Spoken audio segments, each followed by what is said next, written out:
ng matured, marami nang nalalaman. Ito, sabi ko, di ba? Nagsabihan tayo, matanda ka na. Dapat alam mo na. Kaya tayo po, bilang tayo ay tumatanda. Tumatanda tayo sa gawain ng Panginoon. Sa Panginoon, dapat may alam na tayo. Alam na natin ang mabuti at masama. Amen. Dapat huwag natin kalilimutan yung mga tinuro sa atin ng Panginoon.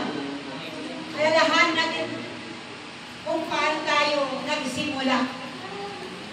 Kaya ang Diyos po, hindi po siya nagkukulang. Kaya sa oras na ito, patuloy, basahin po natin ang banal na salita ng Panginoon. Tayo po sa Ephesians 1:14. Ito yung Dahil natin, okay? Dahil dito, mula kay Pablo, na apostol ni Cristo, Jesus, ayon sa kalooban ng Diyos, para sa mga hinirang ng Diyos na nasa Efeso, at tapat na sumasampalataya kay Cristo Jesus. Sumagyunawa ang magandahang loob at kapayapaan mula sa Diyos, nating Ama at Panginoong Jesucristo.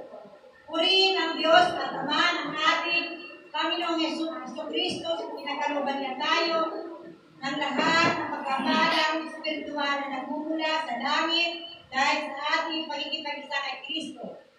Bago pa likhain ang sanlibutan, ay pinilit na niya tayo upang maging Kanya sa pamamagitan ng pagkikipag-isa kay Kristo at upang tayo maging banal at walang kapintasan sa harap niya.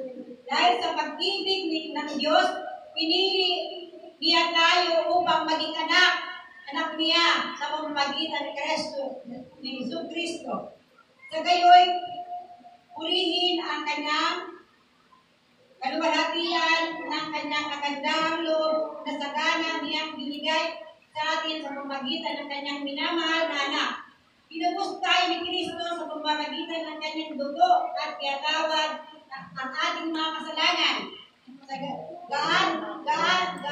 Noon, nasagana ang kanyang kagandahang loob na binuhos niya sa atin ayon sa kanyang karunungan at kaalaman. Pinaunawa sa atin ng Diyos ang hiwaga ng kanyang kalooban ayon sa kanyang layunin. Sa katuparan, pamagitan ni Kristo. Yung ano. Layunin niyang lipunin ang lahat ng nilikha sa langit at sa lupa at ipailalim ang mga ito kay Kristo. Kami ay pinili ng Diyos simula ng maging Kanya sa pamamagitan ni Kristo ayon sa Kanyang plano. Ang Diyos ang gumawa ng lahat ng bagay ayon sa layunin ng Kanyang kalooban. Kaming mga unang nagmasa sa Kanya ay pinili niya at inirang upang parangalan ang Kanyang kalooban. Sa pamamagitan ni Kristo kayo rin